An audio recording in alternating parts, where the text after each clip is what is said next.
Hey, this is Molly, a video editor at The Alternative. I host a show called Get Involved where I talk to music people about the stuff that they're working on lately. On this episode, I talked to Leonardo Decapitator from Big Money Cybergrind, which is a label and community dedicated to pushing the genre of cybergrind, a genre I know very little about. When I saw the video of him on Twitter playing Magic the Gathering in the pit of a Machine Girl show,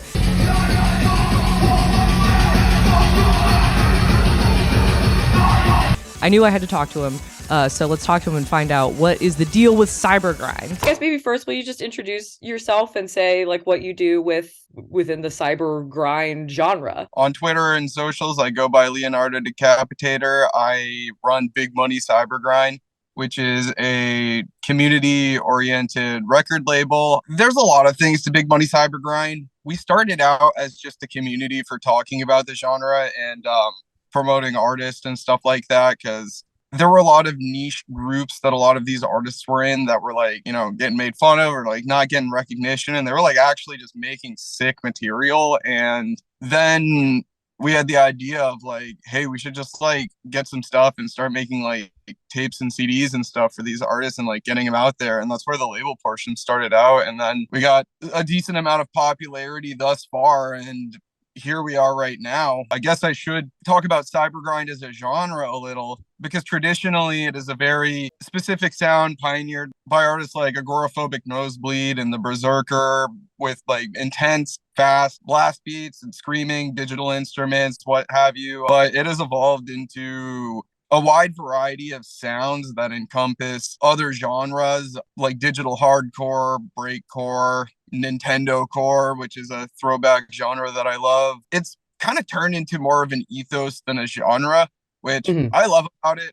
Personally, I think the most interesting stuff in the cybergrind genre comes from the artists who aren't from that sort of background, that take their own take on it, which I love seeing. Do you play music as well as kind of like curate and create this community? I do. I go by the artist name Rainbow Knife for my solo project. I do have a song on my label's first compilation that came out last year, which I love all the artists that were on that. But I am working on some more stuff. I have my hands in so many different types of music that I'm trying to amalgamate together, taking influence from artists that I really love that do that sort of thing, like Fire Tools, Gary, who does Pioneer, Gone Mage, that sort of thing. Like the artists who really just kind of do everything. Like that's what I want to do with my stuff.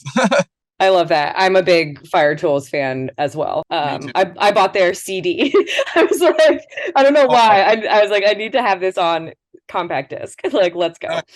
So tell me about this show where you were playing Magic the Gathering in the pit. Whose show was it? Or like who was on the bill? Okay, so the show was in the Space Ballroom, Hamden, Connecticut. Sold out show. Super excited for it. There was a band out of, I believe, Western Mass called Space Camp who opened. They were incredible. I had no idea what to expect. I shot the shit with them before the show and was like asking like, so what do you do? And they're like, I don't know. I play the trombone. We yell. We got two drummers. And I'm like, that really doesn't narrow it down, but I'm excited anyways. And then they got on and they played this like super aggressive, like noise, like electronic, like heavy shit, and it was like awesome. I'm definitely a fan after seeing them, and I always love it when an opener surprises me that much. Then Lost Sick Puppy was up next, and the energy in that room was incredible. Everybody was like screaming, singing, dancing, like vibing, like dancing more so than like actual moshing, which I thought was awesome because like I like mosh pits and all, but I also just like moving with the music too. And then Machine Girl was the headliner, which obviously that was insane. People were doing some crazy things during that show, and it was a super aggressive set. Have you played Magic in the Pit at a show before, or was this the first time ever? No.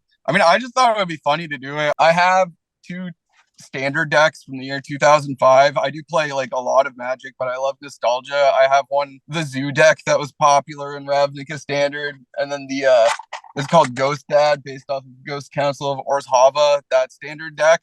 I just kind of wanted to bring them and see if there was anybody that wanted to play in the pit. I actually tried to get somebody to like beforehand plan to play Magic in the pit with me, because I wanted to do the idea for like a month because I just thought it'd be funny, but nobody wanted to. So right before the show, I met up with some people and they were really cool, and they were like, yeah, I'll play Magic with you. And I was like, all right, sick. Like I'll get together with you before Machine Girl comes on. And then I never found them. So I ended up grabbing another guy that was just hanging around when I was talking to the other people before, and he played Magic. And I was like, "Are you going to be the one?" And he was like, "Yeah, let's do it." So we sat down on the floor and started playing like shortly before Machine Girl came on, and we got like 4 or 5 games in. The lights went out and Machine Girl started playing, and it was like pitch black. We're like, "Oh shit, what are we gonna do? Are we gonna keep playing?" I was like, "Yeah, let's do it. Let's keep playing." And then like everybody turned on their phone flashlights and like started putting it over the game, and we just continued playing. We got like halfway through another game, and then somebody kicked the zoo deck over, and we had people helped us pick up the cards. People picked up my box, and then I don't know. I was in the pit the whole time. It was fucking nuts. I loved it. So I guess I would like to ask, what are you kind of excited about, either for what you're working on, like within Big Money Cybergrind, or just like in general, like for 2023, which in DMs you're hoping that it's going to be the year of Cybergrind.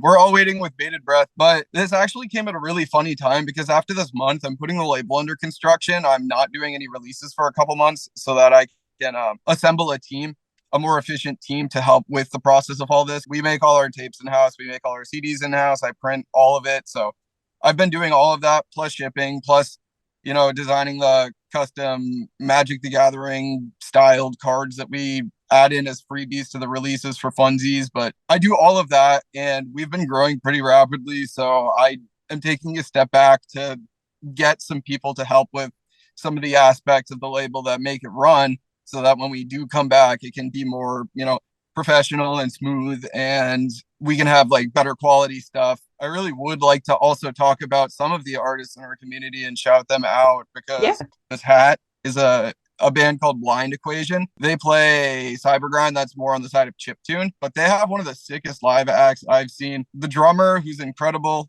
Bill Jeff, plays the guitar, and he's really good at it. And then, of course, the vocalist, the mastermind behind the project, James, is sick. Also, Zombie Shark, Corey's the best. He makes what I call the best Cybergrind album of all time, I Will Destroy You, Myself, and Everything I've Ever Loved. Really dark, aggressive, and more recently getting into like a sickly sweet kind of Cybergrind. Death Trippa out of New Zealand, he's incredible. Ian, he makes some pretty harsh digital hardcore with like a little bit of like a hip hop trap twinge to it. Awesome shit. KFC Murder Chicks, we just released a big tape for them. They're incredible. Drum corps out in the Netherlands. He's what I would say like Cybergrind royalty, because he's been doing this sort of sound for like 2 decades. Corvid Canine, he's dope. He'll like release like 10 albums or projects a year, and they'll all be these little like vignettes, these snippets that are specific themes, like a plasticky one or one based on fall, and they're just fun little listens. Of course, Gone Mage, some great Cybergrind with a chiptune twinge to it. And he released like a Wario themed war metal chiptune EP called Master of Disgust, and that was one of my favorites of last year. Thought Crime, they're great. They're an all trans 4-piece from all over the world. They do like a more like hyperpop focused kind of Cybergrind. I mean, I gotta shout out some of the great ones like Bubblegum Octopus, of course. He's been doing this for a very long time and is one of like the most masterful songwriters that I think are in the community. He's absolutely insane. I'll leave it at that for now. I hope that I'm not forgetting anybody. If I am, then I'm sorry. Our Bandcamp page, we have links to all the artists, of course. Just get into the community and like come hang out. Like I always tell people, like make Cybergrind, because you can really do it from any sort of musical background. Even if you're using your iPhone with GarageBand iOS, or like have a studio, you can make the same kind of quality stuff that anybody else can. Like just go out and do it. It's fun.